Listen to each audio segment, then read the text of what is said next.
تو حرکت دینے سے ماحول بنتا ہے، ماحول میں چیز پہنچتی ہے.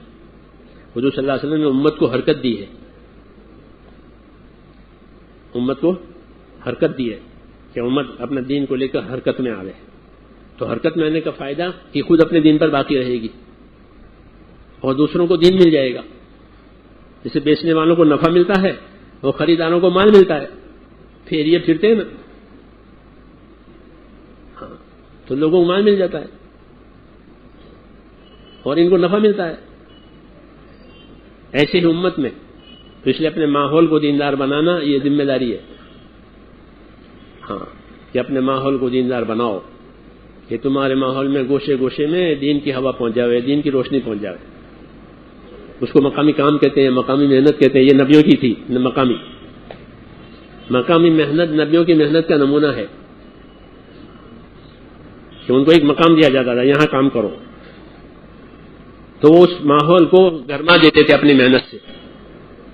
وہ ماحول دیندار بن جاتا تھا. پھر دین والے کامیاب ہو جاتے تھے، جنہوں نے نہیں مانی وہ ہلاک ہو جاتے تھے. ہاں، ایسے کام کرتے تھے ایک مدت تک.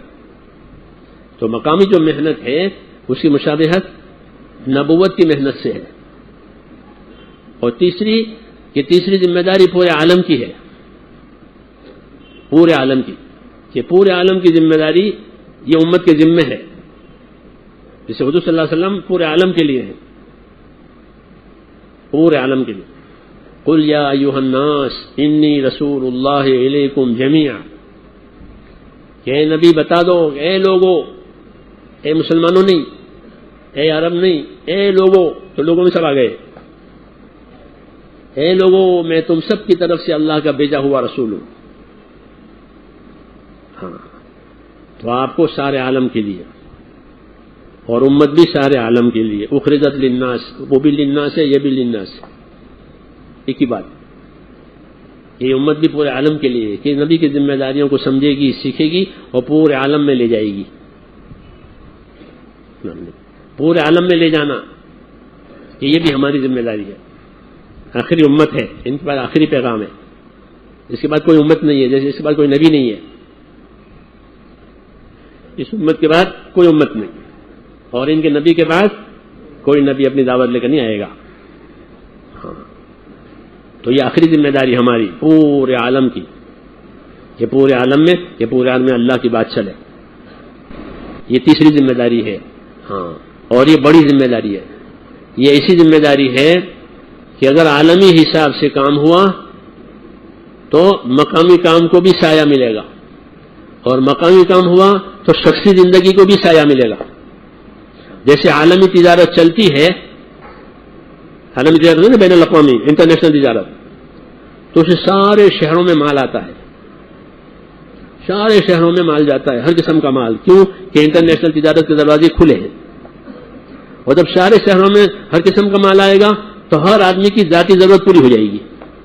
مجھے دوا کی ضرورت ہے کہ دوا یہاں آ رہی باہر سے، مجھے فلاں چیز کی ضرورت ہے کہ وہ بھی باہر سے آ رہی ہے.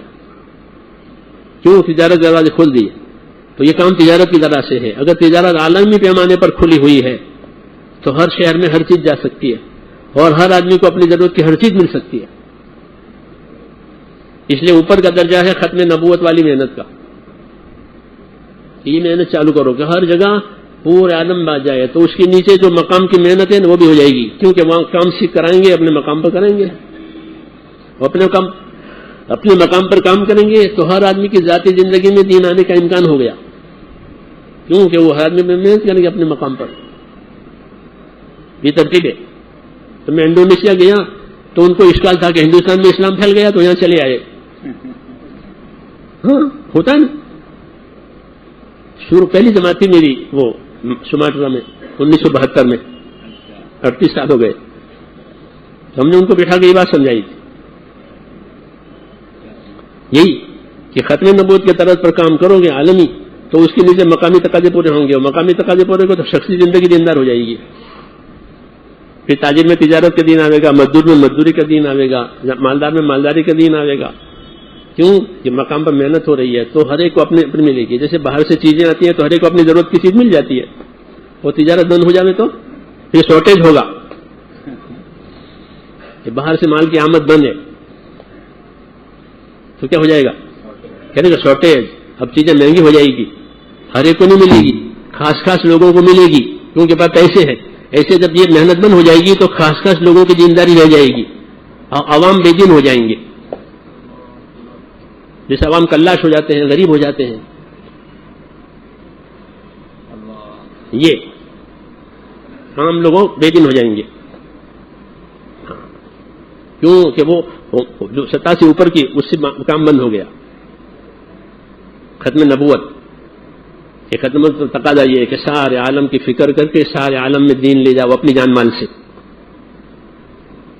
کس سے؟ اپنی جان مال سے. یہ آسان ہے، کسی کے محتاج نہیں ہے. جس کے پاس جتنی طاقت ہے اتنے لگاوے ہے، جس کے پاس جتنی طاقت ہے اتنے لگاوے ہے، تو اللہ ان کو اور دیں گے. صحابہ نے اپنی طاقت لگائی، پھر اللہ نے ان کو دیا.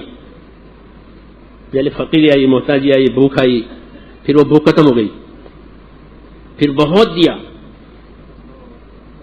ہاں بہت دیا اللہ نے، کہ کوئی تقاضا باقی نہیں رکھا کہ فلاں کام کرے کہ میں کروں گا. طاقت بھی ملی خوب.